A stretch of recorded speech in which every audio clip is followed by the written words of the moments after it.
Hello students, today we are doing the poem Dust of Snow from the book The First Flight. This poem is written by Robert Frost. In this poem, the poet is telling about the power or significance of small things. These small things can change one's spirit or mood at any time.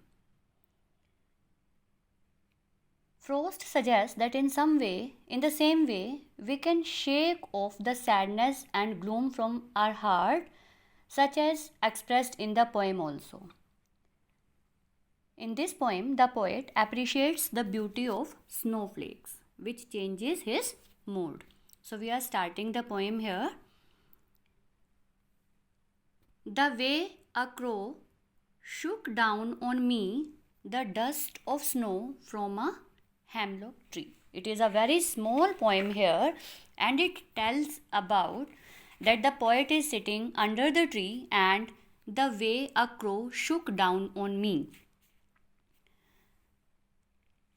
In the way the crow had shook down, he just had shaken the tree and the dust of snow got down on the poet from a hemlock tree.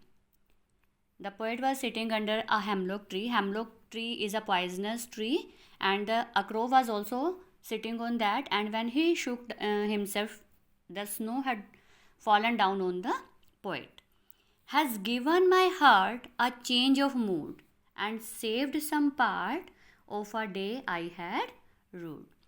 So the poet is saying, in the way the crow has shook down the snow on him, on the poet, it has changes his heart.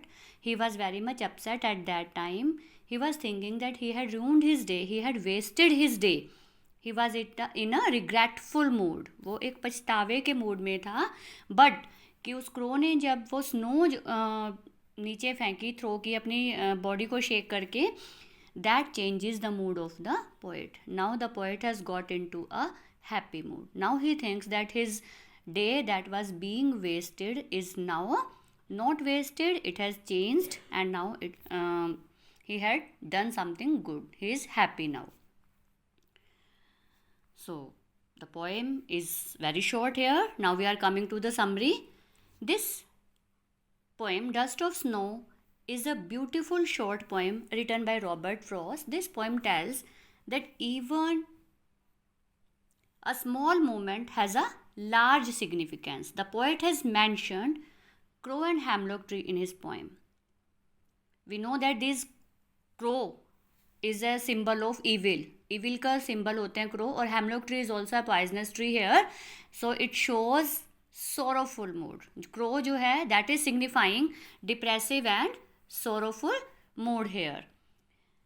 Both these signify that the poet was not in a good mood. So because these are the symbols of evil, so it is showing, both these things are showing that the poet is not in a good mood, and एक तरह से ये dark and depressive and bitter side जो है nature की show की जा रही है. क्रो से भी एक evil शो होता है, and hemlock tree is also poisonous, so उससे भी एक बिटरनेस जो है नेचर की शो की जा रही है, और वही जो है पोएट का भी मूड शो किया जा रहा है. A crow sitting on the same tree shook off the dust of snow, that is small particles, जो स्नो है उसने नीचे फेंकी, and this simple action changed the poet's mood. He realized that he had just wasted a part of his day, repenting and being lost in sorrow. अब उसको realise होता है कि उसने जो अपना डे है वो सारा का सारा वेस्ट कर दिया है. But the change in his mood made him realise that he should utilise the rest of the day in some useful activity. When the crow shook down the snow and he had got happy, the poet had got happy, तब वो सोचता है कि अब उसका जो day है वो एक अच्छी यूजफुल एक्टिविटी में पास हो सकता है.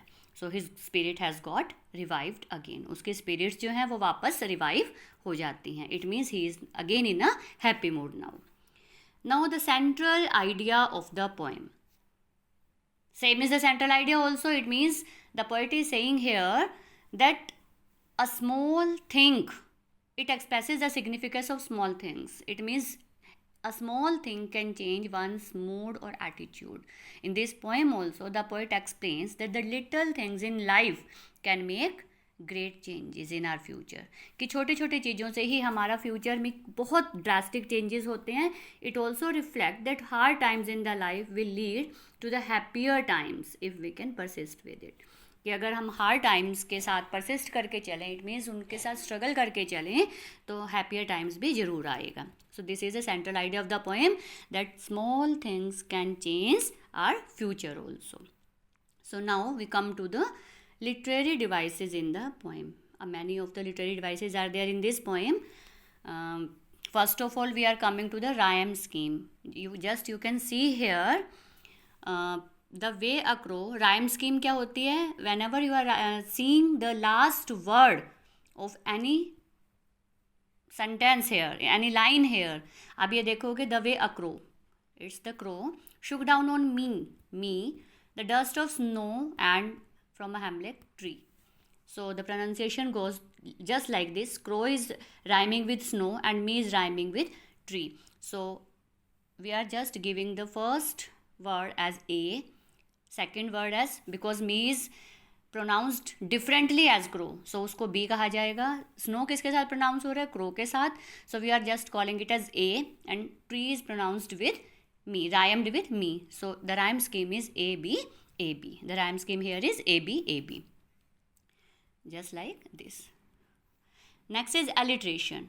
Alliteration क्या होती है कि whenever in a line the two words and their first alphabet is same, अगर उनका फर्स्ट अल्फ़ाबेट सेम है, जैसे यहाँ पे देखो आप, and saved some part,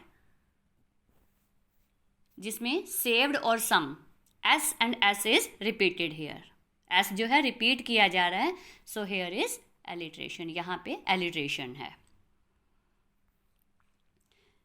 Then is inversion also, but inversion और assonance वगैरह ये आपकी ज़्यादा important नहीं है, but still I am telling you this कि inversion क्या होता है. जब कोई भी सेंटेंस, जिस तरह से अब अगर हम इसको सेंटेंस को देखते हैं, लाइन को देखते हैं, the way a crow Shuk down on me the dust of snow from a hemlock tree, कि एक पूरी पर्टिकुलर लाइन नहीं बन रही है, वर्ड्स जो हैं उनका स्ट्रक्चर जो है चेंज किया गया. अदरवाइज हम लाइन कैसे बोलते हैं? The way a crow Shuk down the dust of snow on me, तो हमारा सेंटेंस स्ट्रक्चर इन्होंने चेंज किया हुआ है, तो उसको हम इन्वर्जन बोलते हैं. सो आपको अभी ज़्यादा इंपॉर्टेंट ये नहीं है. Same is the assonance here. Assonance में भी क्या है कि अगर आपको कोई जो जैसे शुक डाउन ऑन मी, इसमें वावल्स हैं, अलिट्रेशन में कंसोनेंट्स थे और इसमें वावल्स की रेपिटेशन है. जैसे शुक डाउन ऑन मी लाइन में ओ जो है वो बीइंग रिपीटेड है, सो दैट इज़ असोनेंस. आपका इन्वर्जन और असोनेंस जो है that are not so much important. Then we come to enjambment. Enjambment आपकी मोस्टली पॉइंट्स में आएगा और इसमें तो है ये full throughout the poem enjambment is used here. Enjambment क्या है कि कोई भी एक लाइन कंप्लीट पूरी नहीं हो रही है, वो सेकंड एंड थर्ड लाइन में भी कंटिन्यू जा रही है without any comma, without any full stop. आप ये देख रहे हो आपकी फर्स्ट लाइन जो है फोर्थ लाइन तक चलती ही, मतलब पूरी आगे तक चलती जा रही है, स्टार्ट हो रही है और एंड अप जाके ख़त्म हो रही है. The way a crow Shuk down on me the dust of snow from a hemlock tree has given my heart. It means कहीं पे कोई कोमा भी नहीं है और सेंटेंस पूरा भी नहीं हो रहा है, वो लास्ट में जाके पूरा हो रहा है. सो इस फुल पोएम में एंजैममेंट यूज़ किया गया लिटरेरी डिवाइस. सो ये these three are here. Rhyme scheme हर पोएम में शो की जाएगी. alliteration is main here and enjambment is also main here. So I hope you have understood this poem very well. Its summary, central idea and literary devices also. Thank you. Have a nice day.